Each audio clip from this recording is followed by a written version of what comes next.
Today is a very special day because Rebecca Mostow is defending her PhD thesis. And I'm just so happy for her and sad that she's leaving, but such is life. That's the way PhD theses go. So can you show my slide? Oh, yeah. So let's see. So Rebecca got her BS in biology at Oberlin College in 2013. And she did a bunch of research projects as an undergrad. They're really impressive. I actually wrote them down because I couldn't remember them all. But she did stints at Presidio in San Francisco, University of Alaska, the Smithsonian Tropical Research Institute in Panama, and she worked on orchids there. And then she was at the University of a university in Mexico City, and she did all of that as an undergrad. And then once she graduated from Oberlin, she came back to the West Coast. She did another stint in Alaska, and she studied seabirds there. She also worked for the BLM in Nevada.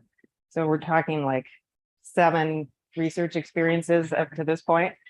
And then she kind of settled down and she did an AmeriCorps position where she was creating displays and outreach activities for the Port Townsend Marine Science Center, which is an aquarium in Port Townsend. So a lot of things before she came here. And now she's done this PhD. So next slide. So what Rebecca has done is she's been able to very successfully kind of meld ecological research, like all of her field experience, with an interest in evolutionary processes. So she was a perfect person for the project that she ended up working on, which was this hybrid beach grass. So the evolution of these beach grasses here in the Pacific Northwest. And as you probably know, these beach grasses are invasive, and now they've interbred and formed this new hybrid beach grass. Next slide.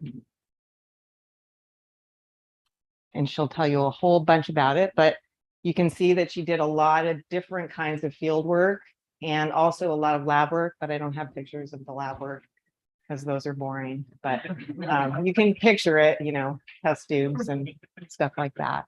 Next slide. And she was just a great collaborator. She worked really well with other people. She was a good team builder, and, you know, was able to, you know, not only have people help her with her research, but she also helped other people. So she was really generous with her time in our lab. Next slide. And she has a good smile, as you can tell. She's a very gifted mentor and teacher. You know, everybody who knows Rebecca knows she's just a great communicator and just an excellent teacher and somebody who spends a lot of time with people, understands people. So it's been great to have her. Next slide. And she's also won a lot of awards. So she had the NSF GRFP, so the Graduate Research Fellowship. And then she also came in with a Provost Fellowship from OSU. She won the Castor Canadensis Award for all the service that she did. She did a lot of service for our department, kind of under the radar, but she served on a lot of committees and did a lot of outreach. And so, you know, we're in debt to her for that. And then she also had the Mamie Markham Award, which is a research grant award from Hatfield Marine Science Center. And then this year, she also won the Paul and Mary Roberts Award, which is an award for the Evolutionary Biology Student of the Year. She had some other funding from Washington Native Plant Society as well. So lots and lots of awards. Next slide. And she's got an exciting future ahead. She's really interested in designing outreach and citizen science programs. And so she's applying for jobs and has a number of interviews. And, you know, a few months from now, she'll probably be entrenched in that kind of work, which is really terrific. So without further ado, Rebecca, take it over. Tell us about your research.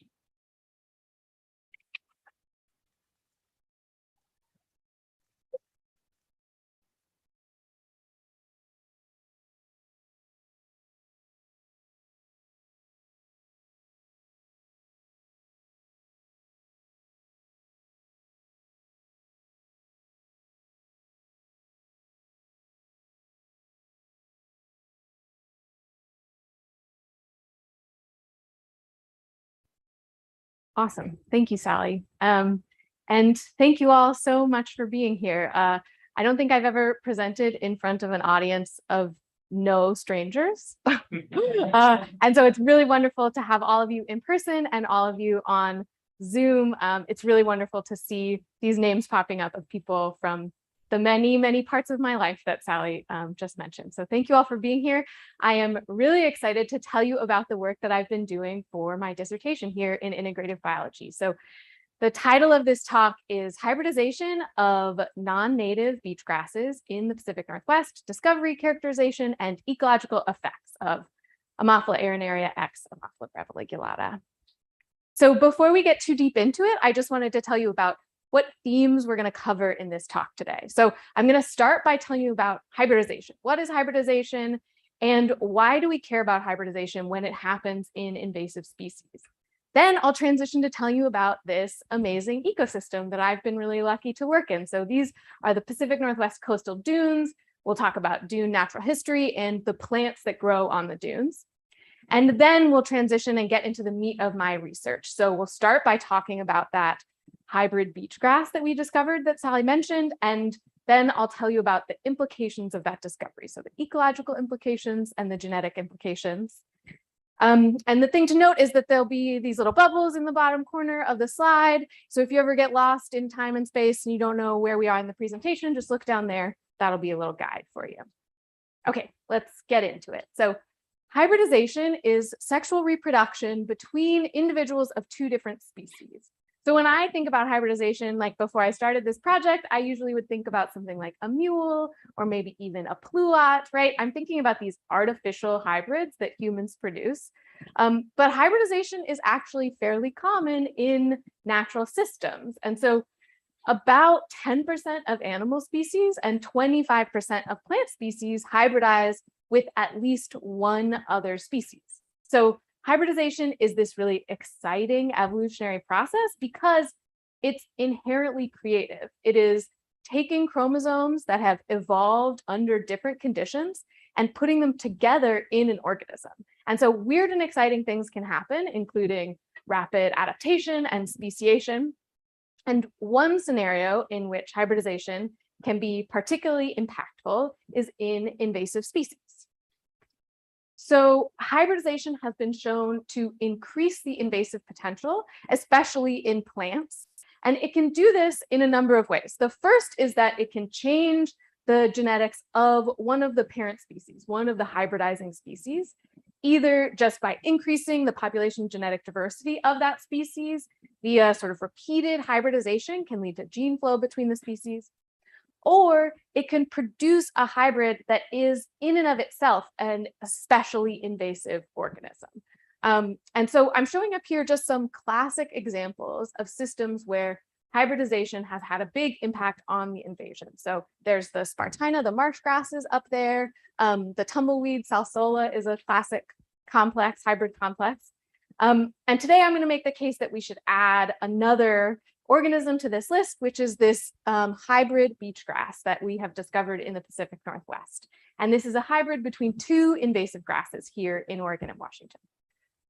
But before I tell you too much about this organism, I need to tell you a little bit about the natural history of the system so you'll understand why it matters. So this is what the native state of the US Pacific Northwest dunes looked like. So it's this really low, rolling, hummocky dunes, sparsely vegetated, lots of open, shifting sand. It's a very dynamic system with a high diversity of native plants.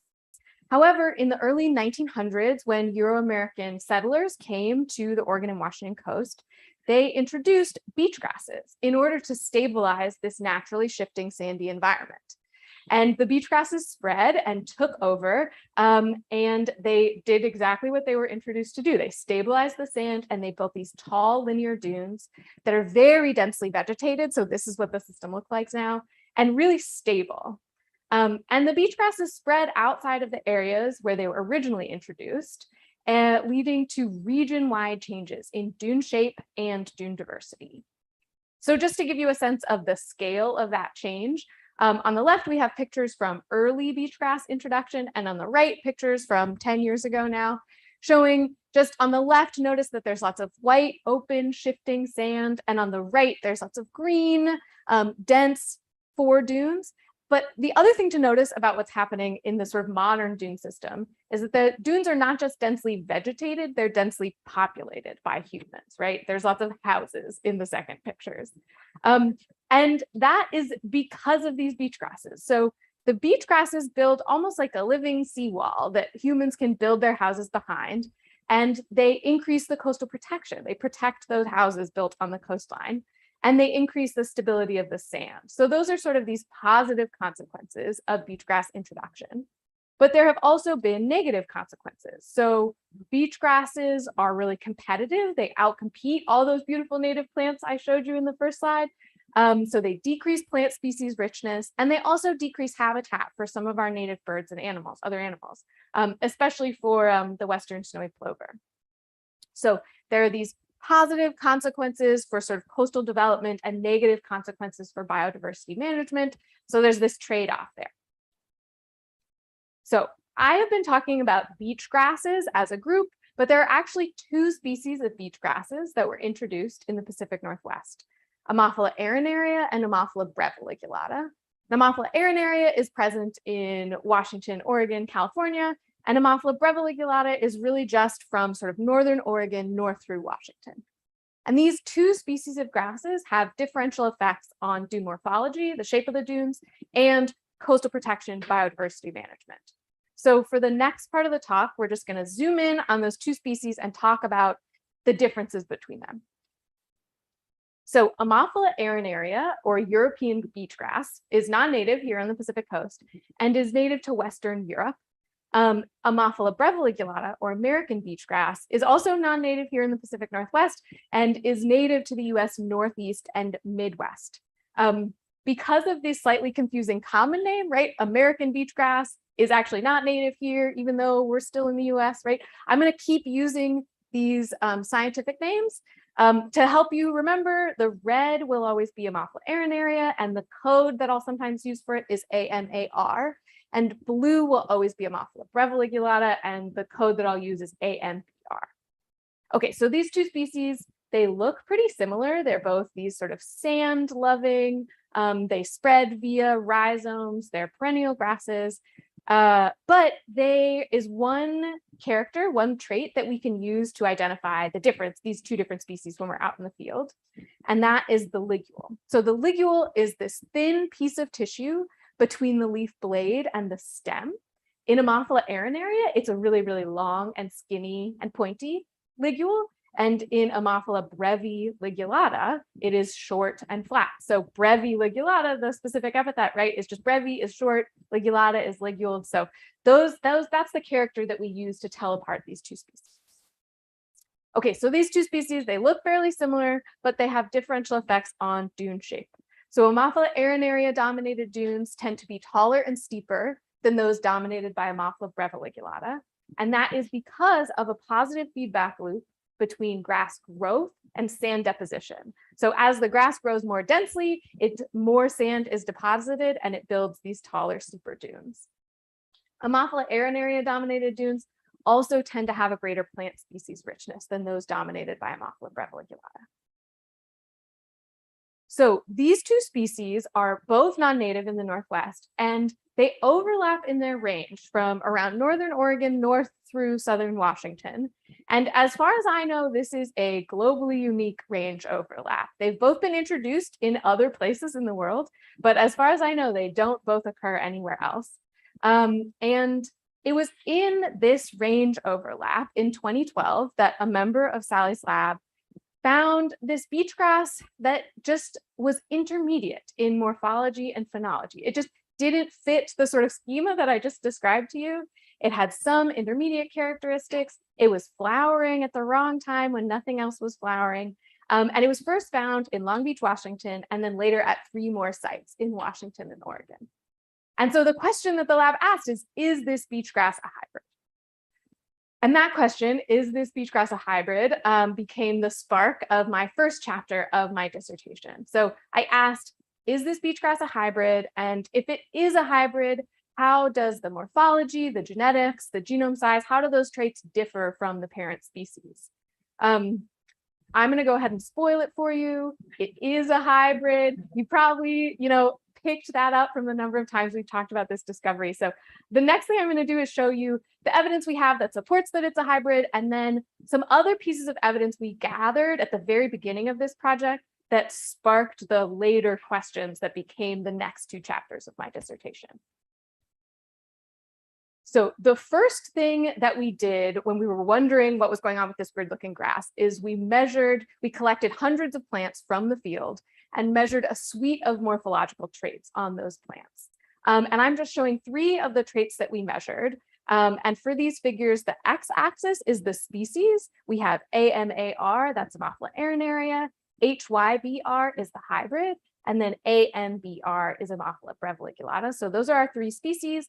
And then on the y-axis is the trait. So for this one, we have ligule length, and then there's leaf width and shoot height. So for ligule length, we found that the hybrid had an intermediate length ligule. Remember, that's how we identify the plants in the wild. We also found that the hybrid has an intermediate width of leaf. And there's a little picture there to show you what I mean by that. And then finally, we found that the hybrid was actually taller than either parent species. So for some of the traits we measured, the hybrid was intermediate. And for some of the traits we measured, the hybrid was exceptional. It had a greater trait value than either parent species. The next thing I did was estimate the genome size using flow cytometry. And this is work that I did in the lab of Dr. Ryan Contreras here in horticulture, actually. And so again, we have the species on the x-axis and then the genome size on the y-axis. And what you can see here is that the hybrid has almost a perfectly intermediate genome size. So again, this is really compelling evidence that what we're seeing is a hybrid. And it's a hybrid that hasn't undergone allopolyploidy, so it hasn't doubled its chromosomes, which is something that can happen with hybrids that we need to sort of keep an eye on in the future for this organism. And then the last thing I did was SNP genotyping. So we sequenced the DNA from some of these individuals, and what I'm showing is a clustering algorithm called structure, where each of the columns is an individual, and the colors represent the different populations that the algorithm wants to sort these individual columns into. And what you can see is that all of the Ammophila arenaria individuals or columns are sorted into the red population. All of the Ammophila breviligulata columns or individuals are sorted into the blue population. And all of the hybrid individuals are being sorted half into the blue population and half into the red population. So the structure algorithm is telling us that each of these individuals is of mixed ancestry between the 2 populations. So again, this is really compelling evidence that this is a hybrid. This was published in 2021 in Ecosphere. And the answer to the question is yes, this is in fact a hybrid. And as I said before, like once we answered this question, is this a hybrid, that the answer to that question sparked many, many more questions. So it's sort of a cascading effect, which is maybe a classic thing to have happen in science, right? So when I look at this data, the first sort of set of questions that comes to me just from looking at our preliminary data set is about this SNP data and the genome size, wondering whether all the hybrids that we found were first generation hybrids. It looks from this data set like they are, but I wondered whether the hybrids could sexually reproduce, either with other hybrids or with the parent species. So that was sort of the first set of questions that came to mind. And then the second set of questions comes from looking at that morphology data. So we found that the hybrid was intermediate for some characters, but really exceptional for these other character traits. And so we wondered, how might this hybrid affect the shape of the dunes? Remember, I told you that the shape of the plant impacts the shape of the dunes. So how might this hybrid impact the shape of the dunes? But then also, how might it be interacting with the parent species out in the wild? Is it competing with its parents? Is it facilitating them, helping to grow? So those questions became the next two chapters of my dissertation. But before we get to sort of outlining those, there's one more piece of background information that you need, which is just about how much of this hybrid is out there. So remember that I told you when I joined the lab in 2012, or when I joined the lab in 2016 and from 2012, there were only 4 known hybrid patches. But we have now identified over 200 hybrid patches in the Oregon and Washington coast. This is work, and they span from Ocean Shores, Washington, all the way south to Pacific City, Oregon. And this is work that I did early on in my PhD. I sort of started the search, but we quickly realized that there was much more hybrid out there than I could possibly find on my own. I handed this off to my wonderful lab mate, Risa Askeruth, who's here today, and who Risa made this beautiful map. I think the map is really important, but perhaps more important, she made this incredible Dune movie poster of our lab, and I've circled her here. So thank you, Risa, for the collaboration on this project. Has been wonderful. The other thing that we did in order to identify all these hybrid patches is we developed a participatory science project with the nonprofit Oregon Shores Conservation Coalition. So we teamed up with Oregon Shores to develop a project to have sort of regular people who are visiting the beach learn how to identify these grasses and then upload their observations of the grasses onto the social media platform iNaturalist. iNaturalist, if you haven't used it before, is similar to eBird. It's a site where you can upload observations of any living things. And so this is what the project page looks like. And the way that I set it up is that anyone who uploads a beach grass observation on the West Coast, that observation gets pulled into this project page. And I've done trainings through Oregon Shores and their Coast Watch program to over 100 people. And at this point, there are over 1,000 observations in the project page made by nearly 700 different users. So I'm really grateful to all the users who jumped on and have helped out with this project. And it's really fun to see your observations coming in. So if any of you are on the Zoom, thank you. Okay, so at this point, we know that the hybrid is a hybrid, and it's not just a novelty or sort of a scientific curiosity, right? There is the significant amount of hybrid on the Pacific Northwest coast, and we need to investigate more about it. And so that is sort of the background information that you need to understand the next two chapters of my dissertation. So the next chapter we're going to talk about is about investigating the genetics of the hybrid beach grass.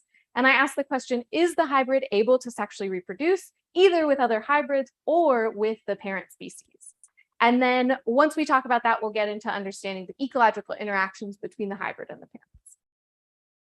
So yeah, we're going to start here. And the way that we answer this question, is the hybrid able to sexually reproduce, is by investigating which hybrid classes are present in that population of hybrids. To understand that, I'm going to do a quick primer on hybrid classes. So here is our cartoon two parent species. Parent species 1, blue flowered, parent species 2, red flowered. If one individual from each of these two species sexually reproduce, they make a first generation hybrid, or an F1 hybrid. And this happens right when pollen from one species fertilizes an ovule from another species. However, I'm showing pollen from the blue parent species fertilizing an ovule from the red parent species. But the opposite could also happen, right? Pollen from the red parent species could fertilize the ovule of the blue parent species. So if I ever say anything about the direction of hybridization or which is the maternal parent, that's what I'm talking about. Which parent species provided the pollen and which provided the ovule. Okay, now imagine there's multiple of these F1 hybrids, these first generation hybrids. If they sexually reproduce, their offspring is an F2 hybrid or a second generation hybrid. And then the last class of hybrids to think about are back crosses. So if any of the hybrids sexually reproduce with one of the parent species, then that is called a back cross. Okay, so now we understand the hybrid classes that could be present, but you can imagine a situation in which you have a population that looks like this, right? And you ask which hybrid classes make up this population. But just from looking at the plants, you can't necessarily know which hybrid classes are present. But if we did know, that would help us understand a lot about the biology and the fertility of the hybrid. So here are some sort of scenarios that could be happening in this population. We could find that there are only F1s in this population, right? There are only first generation hybrids. And that would tell us that hybridization is occurring between the two species, but the hybrids are probably infertile. They can't sexually reproduce. Another scenario is that we might find that there are F1s and F2s, first and second generation hybrids. And that would tell us that the hybrids are able to sexually reproduce with one another, right? They're fertile. And then the third possibility is that we find F1s, F2s, and back crosses in a population, which would tell us that the hybrids are sexually reproductive with other hybrids and with at least one of the parent species. And these scenarios, the last two where the hybrid is sexually reproductive and is producing more and more individuals, that's called a hybrid swarm. So this is exactly the same question that we asked of our beach grass population. And we did that using genetic data to identify the class of the different hybrid individuals. So what I did was collected tissue samples from 118 individuals of both the hybrids and the parent species from up and down this range, down into Pacific City and up into the Ocean Shores area. I isolated DNA from those tissue samples and sent them to the Center for Quantitative Life Sciences here at OSU, where they built genotyping by sequencing libraries, which is just a type of reduced representation genomic library. And then they sequenced them for me. And so the next part of the talk is going to be looking at that genetic data. So here's the genotyping data for all of the samples that we sequenced. The first plot is a principal components analysis. And the main takeaways from this plot, each of those dots is an individual, and they're colored by what different species they are. And the main takeaway is that the parent species are clustering separately, the hybrid is clustering between them, and the parents have a greater genetic diversity than the hybrid. The next thing I did was run a structure analysis, so very similar to what I showed you in the first chapter that I showed you today. So again, each column is an individual, and then the colors represent the different populations that the algorithm puts them in. And so this looks really similar to what I showed you before. The two parent species are separate, and then the hybrid has intermediate population ancestry. However, there's more variation in the proportion of parental population ancestry for each of those columns, right? And there's even one column that looks a little bit weird.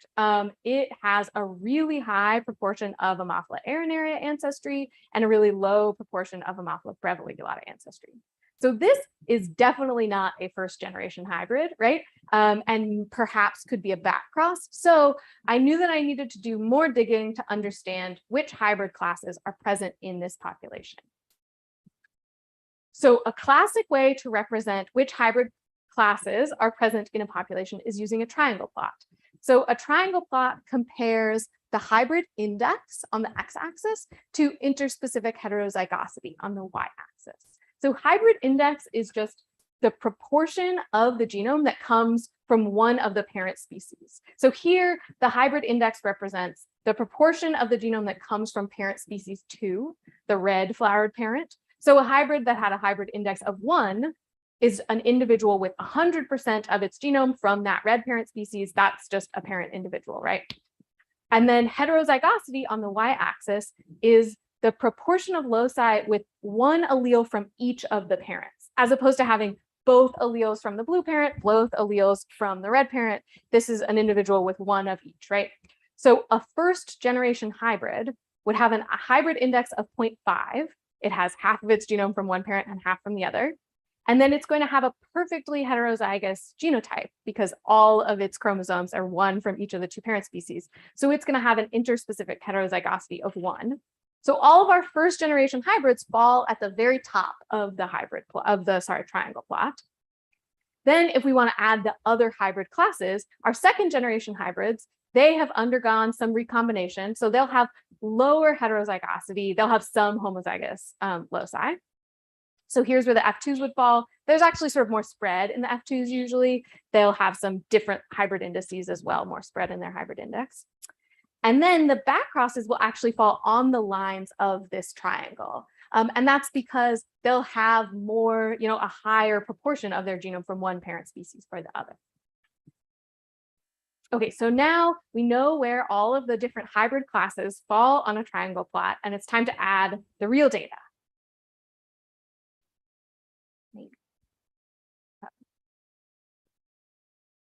So for this triangle plot, the hybrid index, it represents the proportion of Ammophila arenaria ancestry.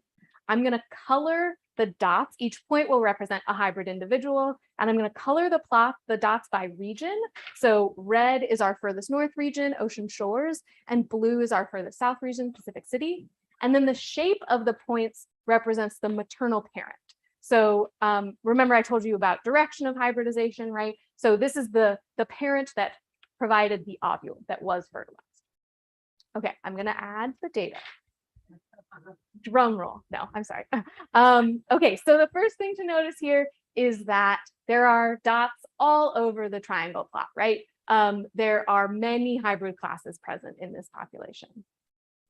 The points up here in the top of the triangle, those are F1s. So they have intermediate hybrid index, very high interspecific heterozygosity. These are all like the F1s. Important thing to note is that there are F1s of 3 colors, right? So there are F1s from the furthest north 3 regions, and then there are F1s of both shapes, circle and triangle, right? So there are F1s produced in both directions of hybridization. So there's no barrier to hybridization based on direction of parentage. The next group of hybrids are these ones down here.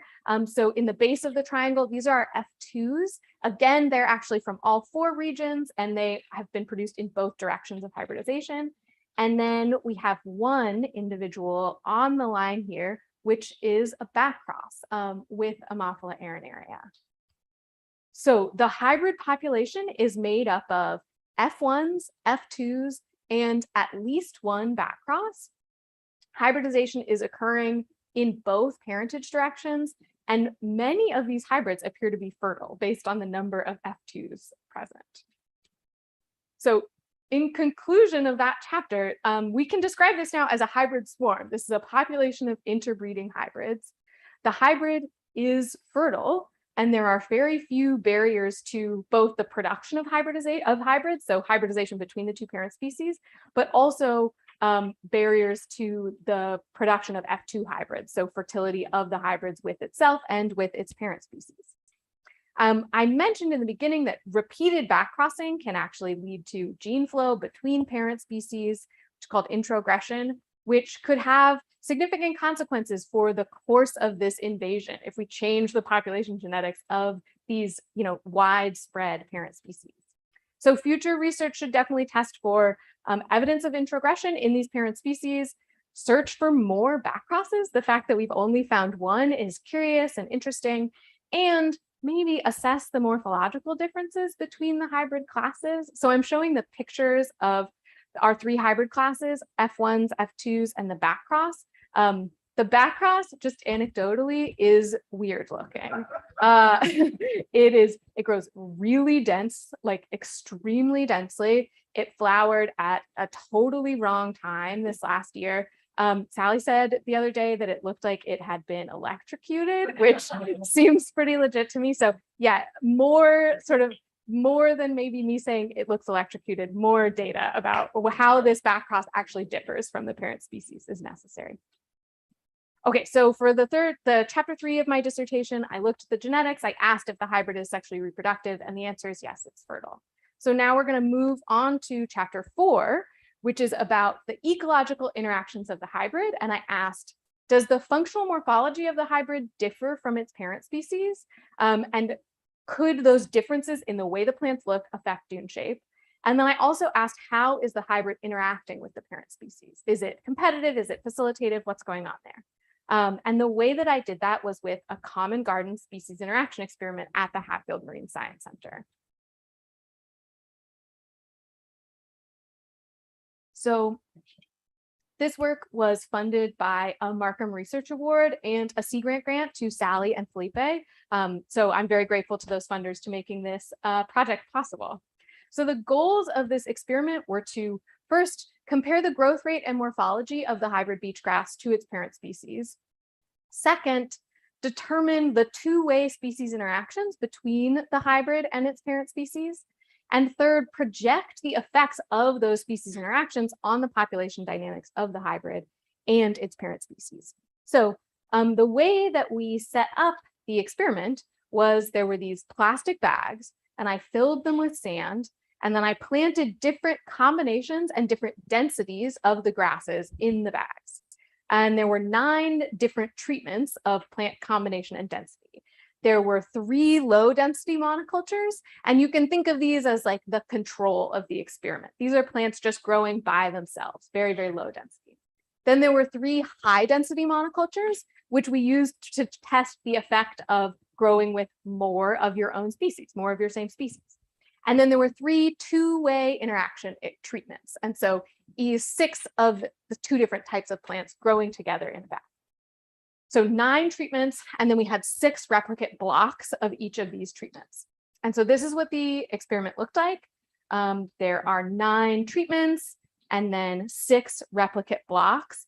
This is during the setup in March of 2020, which you might be able to predict that there were some like unexpected hurdles in the installation of this experiment. And I'm grateful to everyone who helped bring it to fruition. Oh yes, that is one very tired grad student installing the experiment. Okay, so we installed the experiment in March 2020, and then we let the plants grow for 18 months. So this is March 2020 on the left, and then at the end of the experiment, October 2021 on the right. So the environmental conditions were the same for all of the bags. We had really good plant establishment, and I returned every month to the experiment to add sand to the bags. These are dune grasses after all, so they need sand deposition in order to grow. So I added 2 centimeters of sand every month. And I used that opportunity to count the number of stems in each bag. So I actually monitored the growth of the plants over the course of this experiment. And then in October 2021, I came back with a large crew of people to disassemble the experiment and sort of see what the results of the interactions were. So this is what it looked like at the end. We had these bags full of grasses. We cut open the plastic bags, pulled them off, and started the process of trying to get these plants out of the sand that was encasing them. I had sort of envisioned it like it would be like pulling up carrots, and I would just go out there and we would pull up all these plants and we'd go measure them. But it was not at all like pulling up carrots, and it was a lot more like trying to get gum out of your hair. It was an extremely challenging process. They were almost root bound. Just the density of roots in the below ground in the sand was phenomenal and challenging. And so what we ended up doing was we kind of dusted the sand off, and then we sprayed the sand out with hoses. And we did a lot of weird things to try to maintain that root mass and the rhizome connections, these underground stem connections, while getting the sand off of the plant. So we ended up sort of dunking those root masses in tubs of water. And then in the end, we would have something like this. So this is me in Dakota with a very large hybrid plant with that giant root mass. How many ecologists does it take to demolish an experiment? The answer is actually 12. There were 12 people came out and volunteered to help with this, including just people at Hatfield who like saw us digging trenches and were like, hey, do you need help? So thank you to all of the people who assisted with this project. I literally could not have done it without you.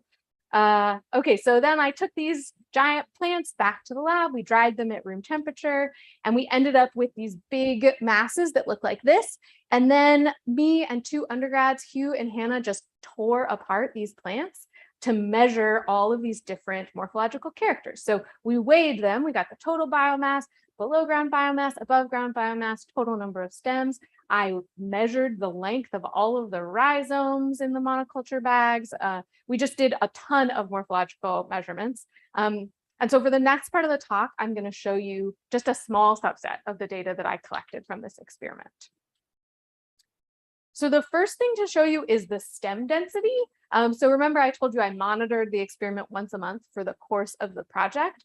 So on the x-axis, we have the date of that survey, and then on the y-axis is stem density. So here is just the stem density of Ammophila breviligulata through the course of the experiment.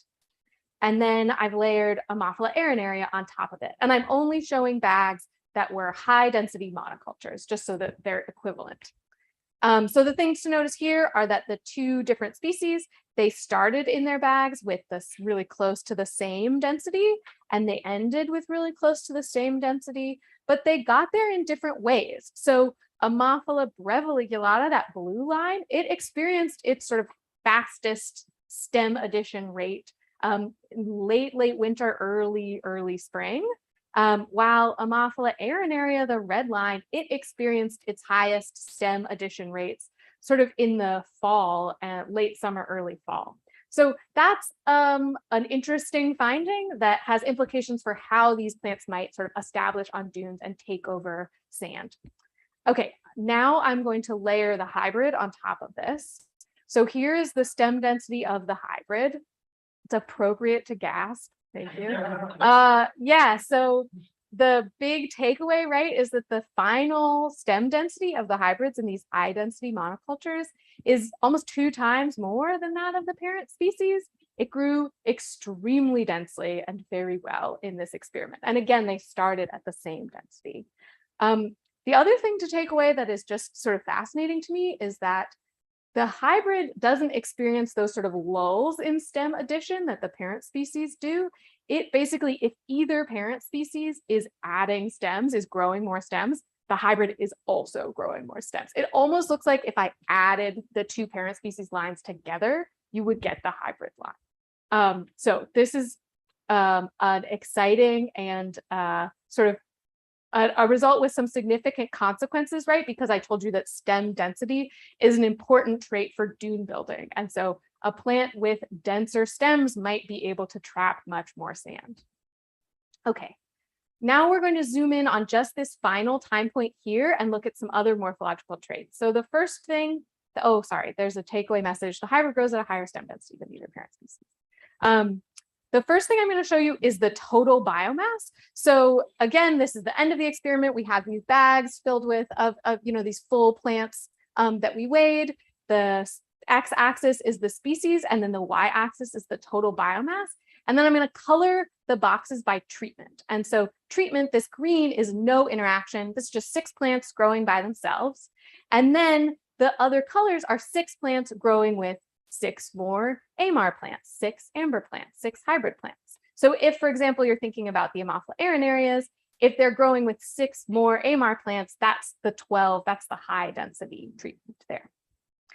Okay, so the main takeaway here is that the total biomass of the hybrid is significantly greater than that of the parent species. This, all I'm showing is that low density monoculture, but again, the hybrid is much heavier than the parent species. And now I'm going to add on the total biomass for plants grown in interaction treatments. And so you can think ahead a little bit, try to hypothesize if there is no interaction, if there's neutral interactions between the plants and the other plants they're growing with, we would expect that all of these sort of boxes are just going to fall right next to each other. Ammophila arenaria boxes will all be right here. Ammophila breviligulata boxes will be right here, right? However, if there are competition effects, then we would see a decrease in the biomass of plants grown in these interactions. And so you would have your boxes fall out here. Conversely, right, if there were facilitative effects, then the boxes would fall up here. They would be higher biomass. Okay, here they are. There is a really strong effect of competition, and it's strong in every treatment that I ran. So every addition of more plants causes a decrease in the biomass of the initial plants. So growing in competition decreases the biomass of all 3 taxa.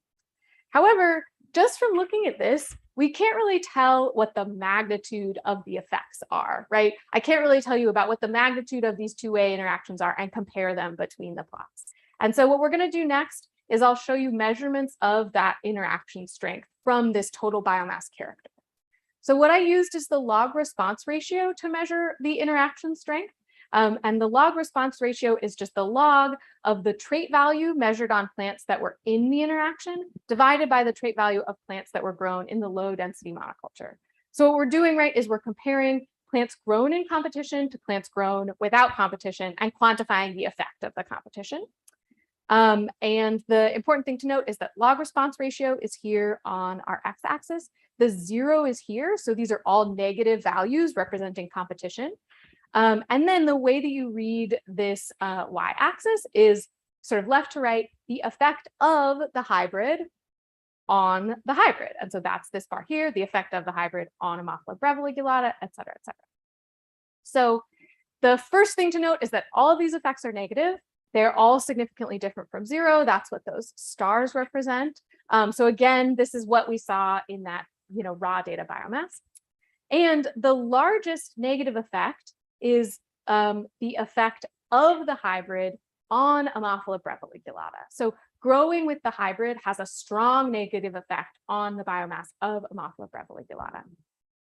So we can also calculate log response ratios on other traits, and we can use those log response ratios to understand the impact of the species interaction on the morphology of the plants. So I've told you that there's competition happening, and now we can ask, how might that competition impact the morphology of the plants? And so that's what we have here. I have 4 figures showing the log response ratio of the shoots per plant, the shoot weight, the shoot height, and leaf area. And so the first thing to notice is that these effects are smaller, right? And they're not always significantly different from 0. This makes sense to me, right? We wouldn't expect all of the interactions to produce the same intensity of effect that we saw on biomass. And the other big takeaway is that many of the effects that we see here that are significant and large are the effect of the hybrid on Ammophila breviligulata. So there are this strong consequence of Ammophila breviligulata of growing with the hybrid. Growing with the hybrid makes it grow fewer shoots per plant. Those shoots are lighter and they're also shorter. So we quantified these two-way species interactions. And the next step in this project is to use a population model to predict the outcome of these interactions on population size and species coexistence. So I did that using a Ricker model, and the Ricker model is a density-dependent population growth and species interaction model. This probably looks familiar to many of the ecologists in the room. It's basically the lot-coupled terra model. And the pieces of the Ricker model are the intrinsic growth rate of species 1, the population sizes of the 2 species, the carrying capacity, just sort of the max population size, and the interaction strength, the effect of species 2 on species 1. And because we know the population size of these 2 species at the start of the experiment and at the end, we can plug that in here, right? And then where there's N1 and N2, that can also get plugged in. And so that's how we can calculate the different parameters in this model. And what I did was used a linear mixed effects model to parameterize the Ricker model. And once we know the carrying capacity and the interaction strengths for all the species, we can plot population curves. So a population curve describes the equilibrium population sizes of one species if the abundance of the second species is held constant. So here I'm showing the population curve for Ammophila arenaria in interaction with Ammophila breviligulata. And what's really cool about these curves is that you can layer the 2 curves on top of each other and understand a little more about the interactions between the 2 lines and the interactions between the species. So here, the 2 lines, the Ammophila arenaria curve and the Ammophila breviligulata curve, they intersect.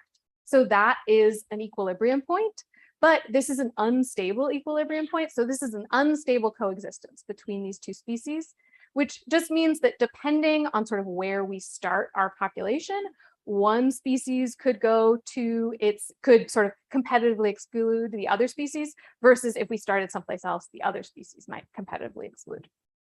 If I show you the curves for the interaction between the hybrid and Ammophila arenaria, it looks pretty similar, right? So there are 2 lines, they intersect. This is an unstable coexistence. However, the curves for the hybrid in interacting with Ammophila breviligulata look different. So in this situation, the hybrid population curve is always above that of Ammophila breviligulata.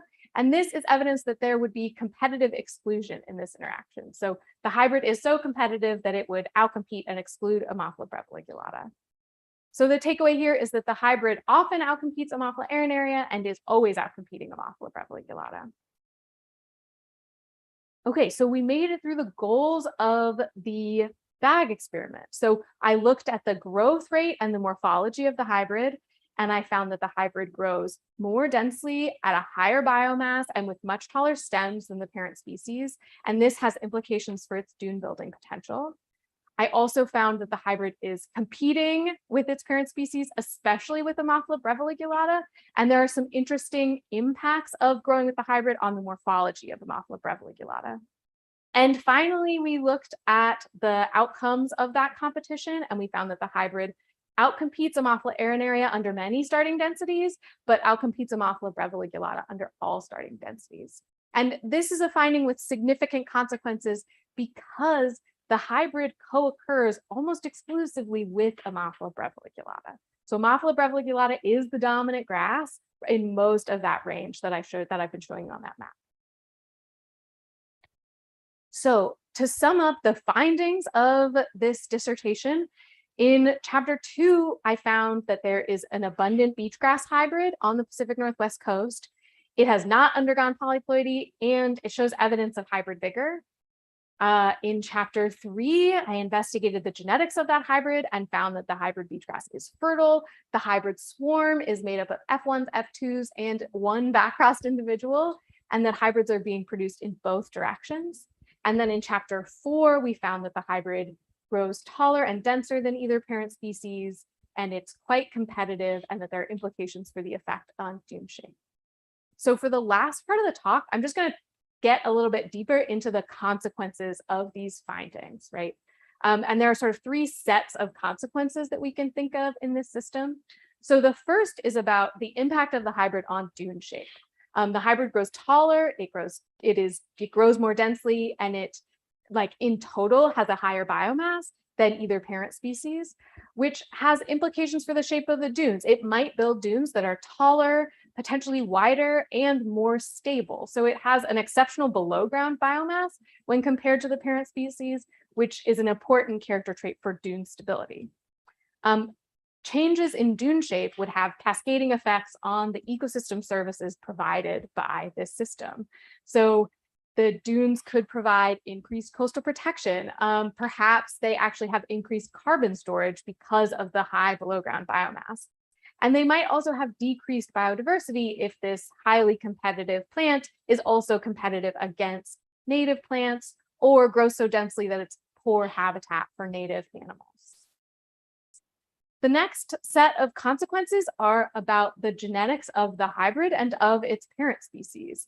So I've mentioned that sort of repeated backcrossing can lead to gene flow between species, and that could have significant implications for the course of this invasion on the Pacific Northwest coast. It could change the population genetic diversity of the parents, or perhaps introduce adaptive alleles from one parent to the other. Interestingly, these parents have different temperature tolerances and different responses to warming. And so any changes in the sort of tolerance or genetic diversity of these species could have implications for the way that their ranges change over time, especially in a climate changing world. Finally, I've shown that this is actually a hybrid swarm. So this is a population of sexually reproducing hybrids. Hybrids of all classes are likely to continue to be produced. So when I say there are 202 known hybrid patches, it's unlikely that that number stays the same for much longer, right? We're documenting a plant that has the potential to produce more of itself and also spread asexually. Finally, the last consequence is about the spread of this hybrid. So I showed that the hybrid is very competitive with Ammophila breviligulata. Ammophila breviligulata is the dominant beach grass from, about northern Oregon north into Washington. So at almost all of the sites where we find the hybrid, Ammophila breviculata is the dominant beach grass. So if the hybrid can competitively exclude Ammophila breviculata, that could mean, large cascading changes in dune shape, in the structure of that community, but then also an increase in the hybrid population size would change its interactions with Ammophila arenaria, which is also on those dunes, but at a lower sort of population level density. And so an increase in the hybrid population size could actually lead it to also competitively exclude Ammophila arenaria. So those are the major consequences of these findings. And so just in summary, we have discovered a hybrid beach grass in the Pacific Northwest. It is abundant and sexually reproductive. We predict that it will spread with implications for the ecosystem services on this coastline. And future research should continue to monitor the spread and impact of this novel dune building and potentially invasive organism. So with that, I have many, many people to thank, and I am going to take a few minutes to make those thanks with the understanding that I cannot possibly thank everyone who brought this PhD to fruition. So the first group to thank are the people who funded this dissertation. So thanks so much to the generosity of the Oregon Sea Grant, the National Science Foundation, the Hatfield Marine Science Center, the Washington Native Plant Society, Integrative Biology, both through the ZORF and the Roberts Fellowship, and the Society for Integrative and Comparative Biology. Thank you all for sort of believing in this work and in my ability to do it. I also, first and foremost, have to thank my advisor, Sally. Thank you, Sally, for bringing me to Oregon. When I applied to this lab, I said that I wanted to study rapid evolution in invasive organisms, and you said something to the effect of like, boy, oh boy, do I have a question for you. So thank you so much for introducing me to this incredible ecosystem and these fascinating plants that have so inspired me. It has been such a pleasure to be the sandiest version of myself for the past 6 years. I also want to thank my committee, Ben and Duo, John over Zoom, and Felipe. Thank you so much for your support and your guidance over the past few years. I am especially grateful to the mentorship of Felipe, who was instrumental in every part of the genetic work that I presented today, and has also just been an unflappable cheerleader. More sequencing support came from Dr. Eli Meyer, especially in the first couple years of my dissertation. Eli was definitely part of the first sort of brainstorming, trying to understand what the shape of this dissertation would be. And I'm also grateful to the CQLS staff who especially helped with that genotyping by sequencing part in the third chapter. And I also want to thank this department, Integrative Biology, that has been my home for the past 6 years. And I'm especially grateful to the office staff, Tara, Teresa, Tracy, Trudy, and now Melissa. Welcome. You are the kind and warm heart of this community, and we are very lucky to have you. So many people were involved in the data collection of this dissertation. I am very grateful to all the undergrads, many of whom are here and are over Zoom, who did the messy, messy work of searching for hybrids in the field, of processing sandy plant samples. Some of you are pictured up here, but there are too many of you to fit on one slide. Thank you so much for keeping the stoke high and reminding me what is so cool about getting to do science. I am also really grateful to all the people who helped with the setup and the teardown of the bag experiment, especially the HMSC staff, Cinnamon Moffat, Jim Lewis, and Brett Butler. Thank you so much for letting me build what turned into just a giant sand pit in front of your very fancy new building. I really appreciate all of the logistical support that I got from you. And thanks to everyone who volunteered their time to come and dig trenches and get muddy and shake bags of plants that we didn't know we were going to get ourselves into. Thank you all so much for your help. I also have been so lucky at OSU to work with some amazing collaborators. I spent the first 2 years of my time here at OSU. I spent a lot of it in the field in North Carolina, working with the Laurel Moore's lab at UNC and also with Peter Ruggiero's lab, the Nearshore All-Stars. It was extremely fun getting to be out on those weird beaches with you, searching for shells and eating whole ice cream cakes. That's when none of the PIs were there when we ate an entire ice cream cake. I also want to thank the collaborators I've had at the Washington and Oregon State Parks and the Willapa Bay National Wildlife Refuge. They worked extremely hard with me to permit all of the weird things that I did on the dunes, and also to just help me understand the natural history of those systems. So thank you all so much. And finally, I am so grateful for the chance to work with the Coast Watch staff, Jesse and Philip. It was such a pleasure to work with you. Designing that participatory science project, meeting the volunteers for Coast Watch was such a joy and a real spark, especially because we started that project at the beginning of the pandemic. It made a big difference for me to be working with you all. So thank you so much. And thank you to every iNaturalist user who submitted an observation, all 700 of you. And especially thank you to everyone who submitted an observation with a good ligule photo. I also want to thank the students that I have had the opportunity to teach here at OSU. I'm showing my Bi 450 Spring 2018 and Spring 2022 students, who some of them are here today. I also was lucky enough to teach many children while at OSU. I did a lot of outreach work here, and it just is a joy to work with you and a reminder about what I actually like about being outside. Especially the Spring 2022 class. I think you might not know what a big impact you had on my life during that term. So thank you so much. It was such a joy to work with you. Oh, we're getting into the hard part. This is the part where it starts to get challenging. I'm very grateful to my lab mates. I have been really lucky to work with some really incredible people. Some of these people I overlapped with for just a few weeks or a few months, and some of them I got to spend years working in the same office.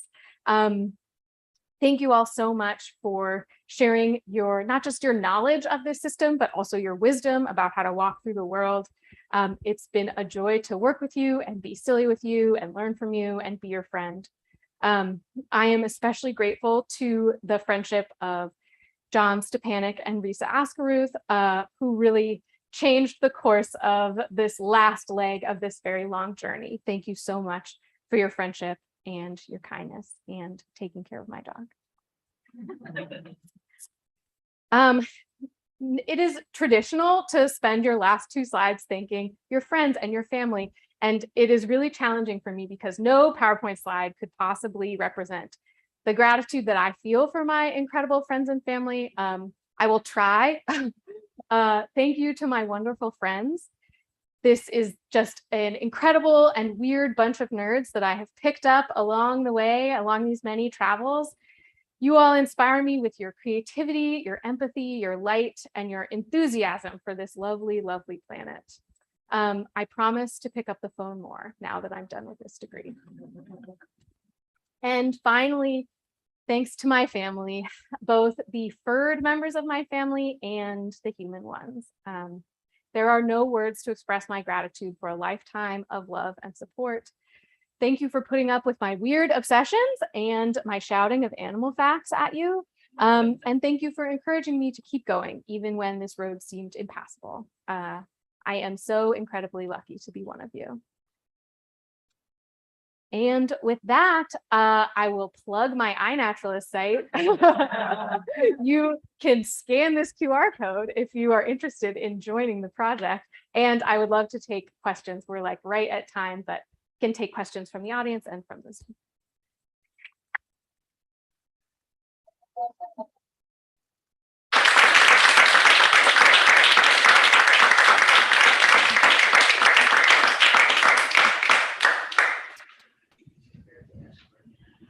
Yes, questions for Rebecca.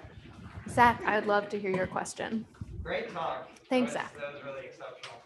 So I noticed there was a lot of variation in the stem densities of the hybrid compared to the two parent species in your bag experiment. And I was wondering if you had thoughts as to what that could be and if there might be some that might complicate that variation. Great question, Zach. So Zach's question was about the variation that we saw in stem density in the hybrids in the bag experiment. What might explain that variation, and might it have to do with which hybrid classes were present in the bag experiment? So luckily, I would like to pretend like I did this on purpose, but actually it just happenstance worked this way, that we did genotype many individuals collected from the site where we collected the hybrids that went into the bag experiment. None of the individuals that we genotyped from that site were anything other than F1 hybrids. So we could be fairly confident that all of the plants that went into the bag experiment were first generation hybrids. So I think probably hybrid class is not confounding that. It's not surprising to me that they would have just like that as the density increases, so does the variability. I wonder if it's proportional. I think that's a good question. It's also not surprising to me that hybrids would have a greater variance than in like many traits than the parent species. Because, you know, first generation hybrids, like there's just weird combinations of chromosomes and alleles that can happen. But yeah, that's a great question, Beck. Other questions from the audience here? Yeah.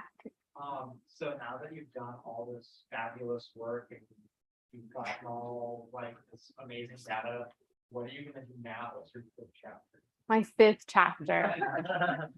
Oh, great. My fifth chapter is all going to be about dog walking, how best to walk my dog, what his favorite places to go are.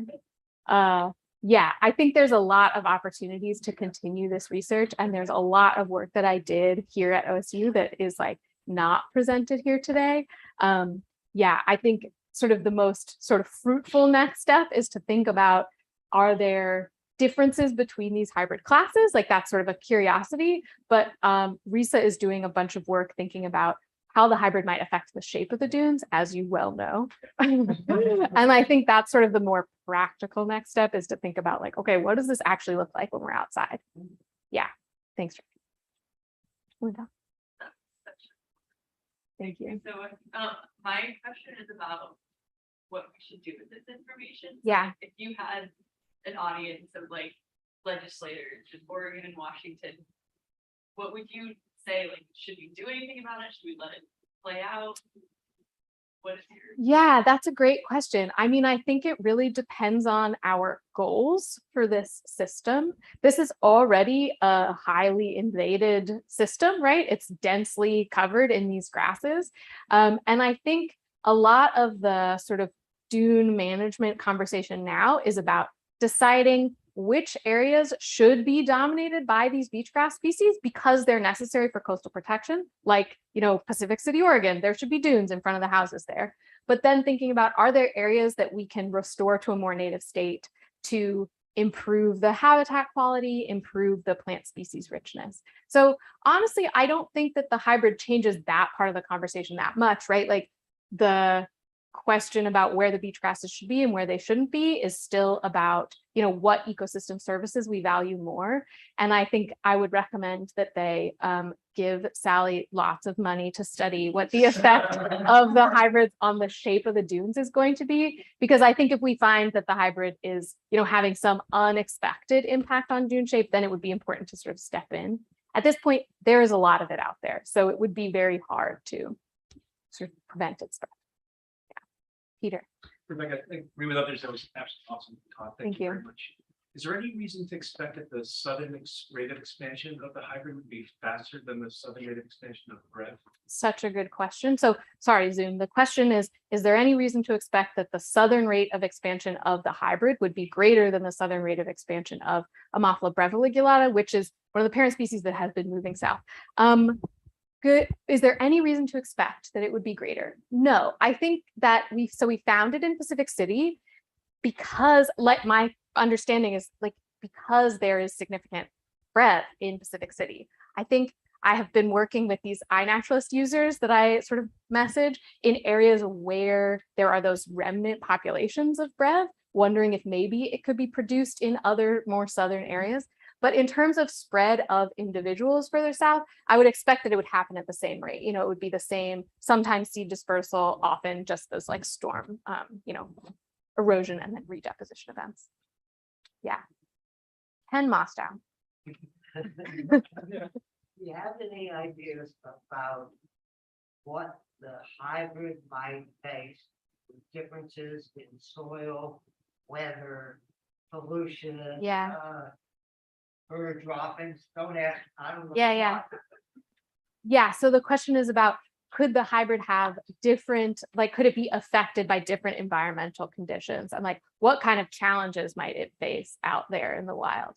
I think the biggest thing for these plants is that they don't like salt, which is a little bit funny for these coastal plants. They don't actually like a lot of salt spray on them. And so it would be interesting to look at whether the tolerance of the hybrid for salt spray is different than that of the parent species. That's like a big sort of structuring factor. But I think we should also, there's a possibility to think about how might the hybrid be impacted by temperature. We know the two parent species have different temperature tolerances and responses to temperature. And so could the hybrid have a different effect? I think those are the big ones that sort of structure the environment right now that might be different for the hybrid. Yeah. Did we want to take any Zoom questions before? There. Several. Okay. Do you want to talk about my more? Oh my gosh, I don't know. Hello. Can you hear me? Oh yeah. Can you hear Now me? maybe I can hear. Can you hear me, Rebecca? Oh. Try now. Perhaps now you can hear me? Yes. Okay, excellent. Oh, Mike. Hello. Hi. That was an excellent talk, Rebecca. Great job. Thanks so much. I have a silly question that's not silly at the same time. I love it. It's a plant systematics question, Rebecca. I knew it. I have a Yeah. slide for you, Mike. Okay. Have you considered giving the hybrid a name? Oh, yes. And the reason that it might actually be important is it might actually help raise awareness of the problem. Yeah, definitely. And so this this genetic work where we actually found that it is sexually reproducing, at this point that feels very much like it would be appropriate to name it. It's not just a hybrid that might just be produced and then we might never see it again. It really is sort of a swarm. Yeah, I think it probably is time to name it. And we have brainstormed names, including names related to Dune, the book, which gets into the silly part of that question, Mike. Yeah, and other names related to sort of like how we might actually identify it in the field. Medi ligulata, boring. Arachiana, fun. Yeah, does that answer your question, Mike? Absolutely, absolutely. Thank you. Thanks so much. Another question says, will it be possible to get rock paper scissors coexistence? So given that you all have all estimates of all pairs specific interaction strengths as well as intraspecific strengths growth rates Yes. for the three species? Yeah, like could we do a three-way species interaction model is what this question is, and then see which plant comes out on top. Yeah, really cool question. I know that Phoebe had three-way, Phoebe Zarnetsky, a former student of Sally's, thought about three-way interactions between plants using a lot couple Volterra model. I didn't do that with these plants and I didn't run a sort of three-way treatment where they were all growing together. But yeah, sure, hypothetically, I can play around with that being possible to try that. I wonder if maybe it's not representative if we didn't try them all growing together, like if maybe two-way interactions are not a representative of what the three-way interaction looks like in the field. But yeah, great question. I'll think more about that. Very cool.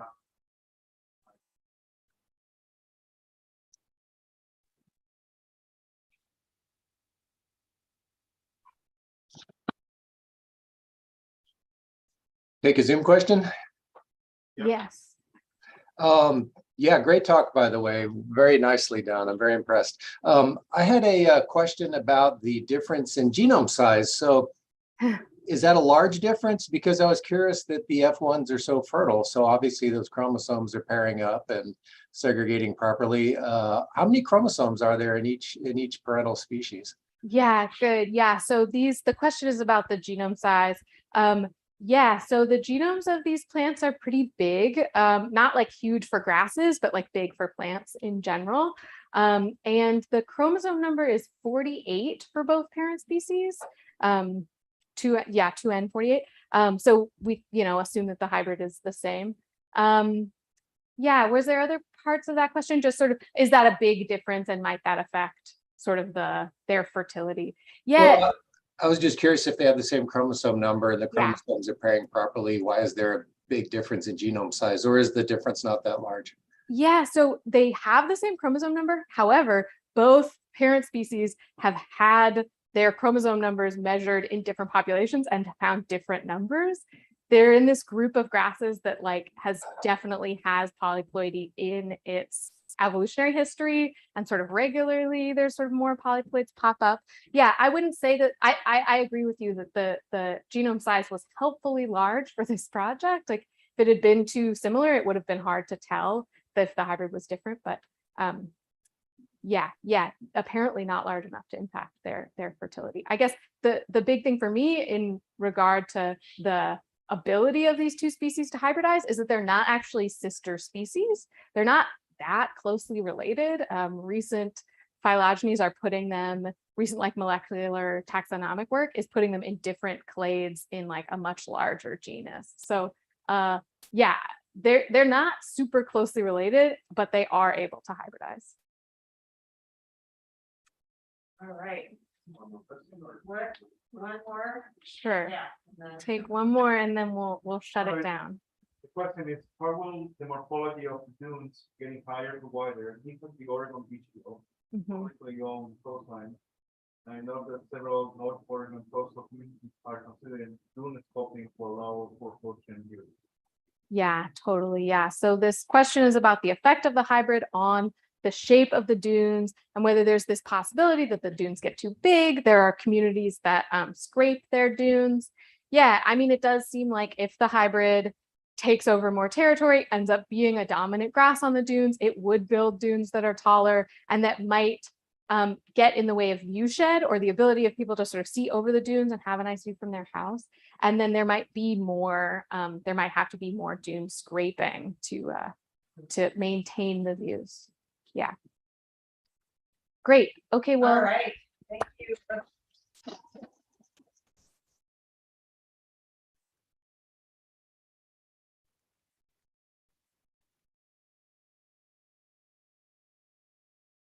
All right, Rebecca, let's see, people in the committee were meeting in court 1505. So the new site for the home. Which is just